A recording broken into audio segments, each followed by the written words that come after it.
자, 세 번째 상당한 이유를 봅니다. 전 시간에 설명드렸듯이 긴급피난은 정대정의입니다. 따라서 정당방위보다는 요건이 좀 엄격하죠. 그래서 보충성, 균형성 원칙이 적용된다고 했습니다. 판례 보면 자, 상당성이 있다고 하려면 유일 밑줄긋이고 경미 밑줄긋이고 우월 밑줄긋이고 적합 밑줄긋이고 됐죠? 자, 판례가 아니고 밑에 보충성 원칙을 보면요. 유일한 수단이어야 한다. 이것을 다른 말로 이퀄 최후 수단성 이렇게 표현했고요. 밑에 피난 방법도 경미 밑줄긋이고 최소 밑줄긋이고. 다음 판례가 보면요.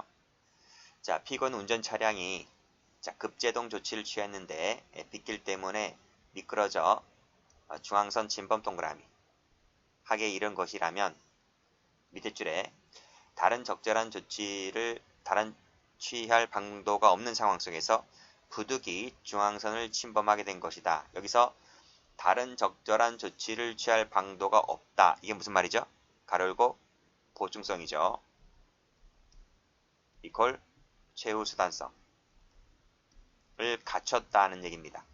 그래서 교통사고 처리 등록법상의 위반죄가 되지 않는다. 그 말이 무슨 말이죠?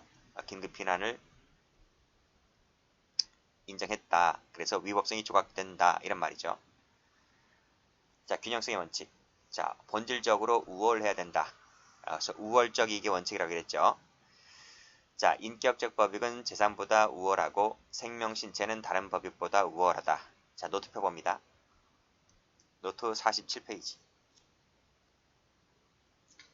자, 균형성이라고 하는 것은 전 시간에 설명드렸듯이 이 보호이익과 침해이익을 무게저울을 달아봐서 보호이익이 월등히 우월해야 한다는 것이 균형성 원칙이라 그랬어요. 근데 보호이익과 침해이익 전부 다 생명, 신체, 재산 이런 것들이잖아요. 그렇죠? 그럼 그것을 어떻게 무게를 저울 달아봐서 뭐가 중하다고 보아야 할 것인가의 문제인데 생명, 신체, 자유, 정조, 명예 등이 있잖아요. 그 중에서 생명이 제일 중하다. 생명이. 그리고 신체가 중하고 가장 마지막에 재산이다. 이런 말이에요. 이런 순서대로 우월성 원칙을 따지면 된다. 이런 말입니다. 그랬을 때 우월성이 인정됐을 때 안에서 위법성 조각으로 가자. 근데요. 이 생명과 생명이 충돌했을 때는 생명과 생명은 네 생명이 중하고 내 생명은 가볍고 그렇습니까? 그렇잖아요. 그러니까 생명과 생명은 똑같다는 거예요. 법익 동같이 또는 생명과 생명은 법익 형량을 할 수 없는 경우일 수도 있고요. 자, 이럴 때는 어떻게 될 것이냐? 우월적 이익 원칙이 아니니까 그때는 위법성이 조각되는 것이 아니라 경우에 따라서는 책임 조각으로. 근데 법조문은 없기 때문에 초법규적 책임 조각 사이다. 이렇게 학자들이 해석을 하고 있는 겁니다. 다시 교재를 한번 가보면요. 피난 방법 첫 번째 거 설명드렸고 두 번째 거 생명이라고 하는 것은 교량할 수 있는 법익이 아니기 때문에 위법성 조각은 안 되지만 기대 가능성 여하에 따라서 책임에는 영향을 미칠 수가 있을 것이다. 이런 말이죠. 그래서 배고프니까 선원을 잡아먹습니다. 그랬을 때 책임 조각은 가능하겠구나. 이렇게 보시는 겁니다.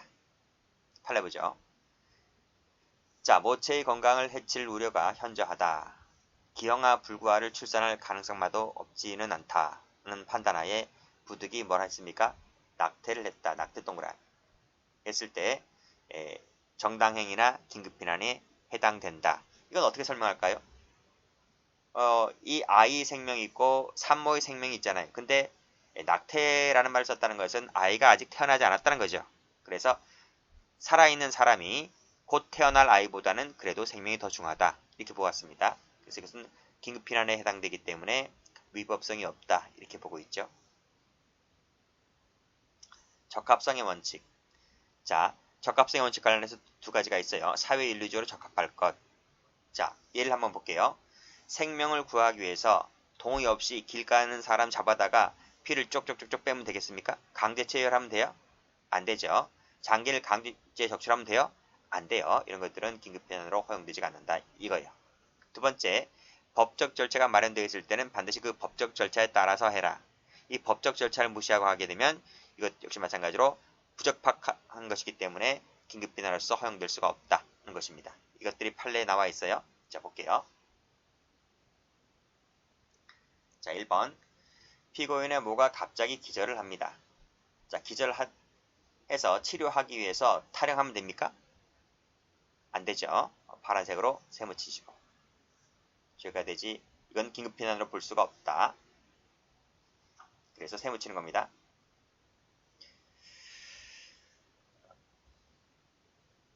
왜요? 법적 절차가 마련되어 있기 때문에 법적 절차를 받고 뭐 군대 휴가를 나온다든지, 그쵸? 이렇게 하면 되잖아요. 근데 그러한 절차를 취하지 않고 탈영했다는 것 자체가 용인될 수 없다는 겁니다. 그 다음, 상관으로부터 뺨 한 대를 얻어맞고 홧김 세모 치시고. 우리 정당방위에서 비슷한 거 했는데, 무슨 말이죠? 긴급피난 의사가 없다는 거죠. 정당방위 의사가 없는 것처럼 긴급피난 의사가 존재하지 않는다. 대검으로 쇄골부분을 찔렀다라고 했을 때 역시 긴급피난이 되지 않습니다. 3번. 피고인이 갑에게 채무 없이 잠시 약소금을 빌려줬습니다. 내가 다시 찾으러 올 테니까 잠시 갖고 있어 그랬는데 갑이 을에게 이것을 배소 양도하게 되죠. 자, 을이 소지 중 그랬습니다. 을이 소지 중에 그럼 이제 을이 나중에 그 날짜가 다가오면 은행에 가서 지급 청구할 수 있는 거예요. 큰일 났죠. 그래서 피고인이 갑에게 가니까 을에게 줬다는 거예요. 그래서 을에게 찾아갔어요. 찾아가서 야, 그거 내 거니까 내놔. 이랬습니다. 그래서 이 을이 은행에 지급 청구할 수 있는 것을 막기 위해서 긴급피난 행위로서 어떻게 했습니까? 찢어버렸다. 세모 치시고. 자신은 그래요. 자신은 이건 긴급피난 행위로서 찢어버렸다. 그래서 위법성이 조각된다. 이렇게 보고 있지만 이것은 손괴죄를 인정했습니다. 여기서 을이 소지하고 있다 했잖아요. 그러면 이 을이 이 어음의 소유자가 돼요. 소유자가 되어 있는 것이다. 그래서 이 어음이나 수표 같은 경우에는 이 무인 증권성을 취하기 때문에 가지고 있는 자가, 점유하고 있는 자가 소유자가 됩니다. 그래서 발행인이 피고인이라 할지라도 소유자가 지금 을이 소지하고 있기 때문에 을이 소유자가 되는 거예요. 그래서 을이 은행에 가서 지급 청구할 수 있는 것입니다. 이걸 막아내기 위해서 피고인이 찢어버린 것은 긴급피난이 되는 것이 아니고 자구행위가 되는 것도 아니고 손괴죄로 처벌된다. 이런 말이에요. 자, 집회액이 나와 있네요. 집회액이. 집회를 하기 위해서는 미리 사전신고, 집시법상의 사전신고를 해야 되는데 신고 없이 타 대학교로 가서 집회를 하였다 했기 때문에 법정 절차를 무시했죠. 그래서 긴급피난이 되지 않습니다. 자, 낙선운동 좋긴 좋은데 선거운동 제한 규정을 위반했다 했기 때문에 법 절차를 위반했죠. 용인될 수 없는 겁니다. 긴급피난을 인정하지 않았다는 것이고요. 뇌물을 받았다는 것이 이것이 긴급피난입니까? 아니겠죠. 조각사유가 되지 않는다고 봤습니다. 자, 시험방송 송출을 중단하기 위해서 케이블 TV 방송의 안테나를 절단했다. 절단 세모 치시고. 이것은 보충성이 있나요? 송출 중단하기 위해서 바로 가위를 들고 싹둑 잘라내면 돼요? 그럼 보충성을 지키지 않았다. 그쵸? 라고 해서 최우수단성으로 한 게 아니잖아요. 긴급피난이 되지 않습니다. 회의장 출입구를 뚫을 목적으로 집기를 손상 세모 치시고, 그 다음에 회의장 내에 물을 분사했다. 물 분사 세모 치시고, 이런 것들도 위법성이 조각되지 않습니다. 상당성이 타락된다는 거예요. 자, 그 다음 판례 보시면 피해 견, 개입니다. 개가 피해를 입었기 때문에 피해 견 이렇게 했네요. 직접적 공격받지도 않았습니다. 뭐 등등등등으로 이렇게 몽둥이 등을 휘둘러서 피해 견을 쫓아낼 수 있었음에도 불구하고 이러한 조치를 취하지 아니한 채 기계톱을 작동시켜서 배 부분에서부터 등 부분까지 잘라버렸다 이겁니다. 그쵸? 그래서 이 밑에 파란색으로 기계톱 세모 치시고 등 부분을 절개한 것은 긴급피난이 되지 않는다. 이런 말이. 보충성 원칙을 못 갖췄다는 거예요. 여기 몽둥이 등을 휘둘러서 능히 쫓아버릴 수 있었잖아요. 근데 그런 조치도 취하지 아니한 채 기계톱을 들고 깔았다는 것은 긴급피난 요건 중에서 뭘 못 갖췄다? 보충성을 갖추지 못했다. 그래서 긴급피난이 되지 않는다. 이렇게 보았고 21조 1항의 긴급피난이라는 것이 위법성 조각사유 긴급피난이죠. 그 다음에 사망에 나와 있는 책임조각적 과잉피난에도 해당하지가 않는다. 그래서 21조 1항도 안 되고 사망도 안 되고 과잉피난도 안 되고 그래서 손괴죄로 처벌되는 거죠. 과잉피난이다 그러면 틀려요. 효과. 적법한 행위이기 때문에 그에 대해서 방해는 되지 않고 피난만이 가능하다는 거 앞에서 말씀드렸고 손해배상 책임이 있습니다. 특징 보면 위난을 피하지 못할 책임 있는 자 같은 경우에는 전항의 규정을 적용하지 않는다. 그렇죠? 대표적인 것이 군인, 경찰관, 소방관을 말합니다. 원칙이 그렇다는 거예요. 예외가 있어요. 타인을 위했다든지 감수 범위를 넘는 경우에는 이것도 예외적으로 가능하고 그래요. 조문만 좀 봐두시면 돼요. 자, 그 다음 과잉피난 같은 경우에는 앞에서 조문 설명드렸듯이 정당방위와 그 효과가 동일하다. 그랬습니다. 21조 2항, 22조, 21조 3항 전부 다 여기에 준용되는 거예요. 오상피난은 뒤에 가서 설명드리고 자, 의무충돌을 갑니다. 의무충돌이 뭔가? 이거예요. 자, 노트 펴볼까요? 노트 여기 나왔네. 우리가 그 부작위범 할 때 있죠. 부작위범 할 때 여기서 아이가 물을 먹고 있는데 이렇게 물을 먹고 있는데 옆에 아버지가 보면서 이거를 구조하지 않았다. 그래서 아버지에게 뭐가 된다? 부작위에 의한 살인죄가 인정된다. 이렇게 배웠잖아요. 그치? 그 아이가 한 명 빠졌을 때를 말하는 것인데요. 이 사안 같은 경우에는 아이가 2명 빠졌어. 아이가 여기에 나와있지. 아이가 1명, 그 다음에 아이가 2명 빠졌는데 둘 다 내 아이야. 내 아이. 아이가 2명 빠졌다고요. 아버지는 혼자이고요. 그럼 아버지가 물에 뛰어들어서 아이를 구해줘야 되는데 아버지가 슈퍼맨이 아니잖아요. 그쵸? 그래서 이 누구를 구할까 하는 그 의무가, 이 보호적인 의무가 충돌되는 거야. 보호적인 의무가. 그쵸? 아버지는 사람이잖아요. 그래서 아버지가 한 아이만 구조를 했어요. 이렇게 구조를 해서 이 아이만 살렸고 다른 아이는 구조를 하지 못해서 이 아이는 죽고 말았다는 거예요. 이해되시겠죠? 이게 바로 의무충돌 사례입니다. 다시 교재와 볼게요. 둘 이상의 의무를 동시에 이행할 수 없는 긴급 상태에서, 그치? 그러니까 두 아이가 바다에 빠졌다. 두 아이가 강가에 빠졌다. 이런 말이에요. 그중 어느 한 의무를 이행하고 다른 의무를 방치했다. 즉 하나에는 구조했고 하나에는 구조하지 못했다 이거예요. 그 방치한 그 의무 불행이 형법상의 살인죄의 구성요건 달성이 인정되는 경우를 말하죠. 그치? 여기 불난집에 갇혀있는 두 자식 중에서 한 자식만 구했고 다른 자식은 구하지 못했다 이거예요.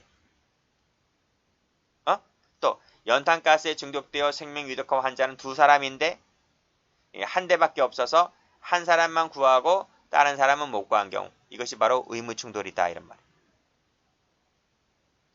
됐어요? 자, 성립범위 나와있지. 그 중에서 1번만 된다. 자기 의무와 자기 의무가 충돌했을 때. 자, 노트 다시 한번 펴보세요. 자, 바닷가에 또는 강가에 두 아이가 빠졌잖아요.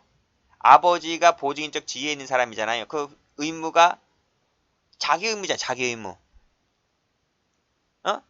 두 아이에 대해서 각각 자기 의무가 있죠. 그 자기 의무와 자기 의무가 충돌하는 것. 이것이 바로 의무 충돌이다. 이런 말이에요. 다시 교재 와보시면 1번이 바로 전형적인 의무 충돌 사례가 되는 거예요. 근데 그럼 부작위 의무와 부작위 의무 충돌은 안 될까? 안 돼요. 이건 의무 충돌로 보지 않고 그럼 자기 의무와 부작위 의무 충돌은 이건 어떨까? 그건 학설이 대립하기 때문에 이것도 아니라고 봐요. 어쨌든 의무 충돌 사례는 1번은 확실하다. 그래서 1번 위주로 보시면 돼요. 성격. 자, 긴급피난의 특수한 경우이다. 긴급피난이 좀 달라요. 다르다. 긴급피난은 법익을 형량했지만 의무충돌은 의무를 형량하는 것이에요. 그리고 행위 강제성인데 긴급피난은 강제성이 불필요하거든. 근데 의무충돌은 이 강제성이 필요해요. 하나에는 반드시 구조를 해야 되잖아요. 그래서 강제성이라는 것이 필요하다는 거예요. 현재 위난 이런 것은 의무충돌에서 필요되지 않고 자, 위난의 원인은 법적 의무의 충돌이다 라고 하는 것인데 이게 어디서 나와요? 여기서 나와요. 여기서 보증인적 지위 받잖아요.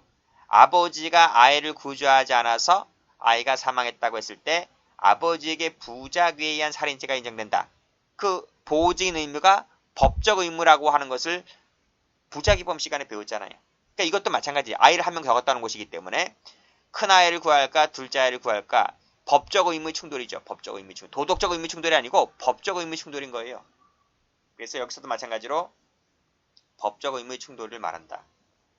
그게 어디 나와 있나? 밑에 나와 있나요?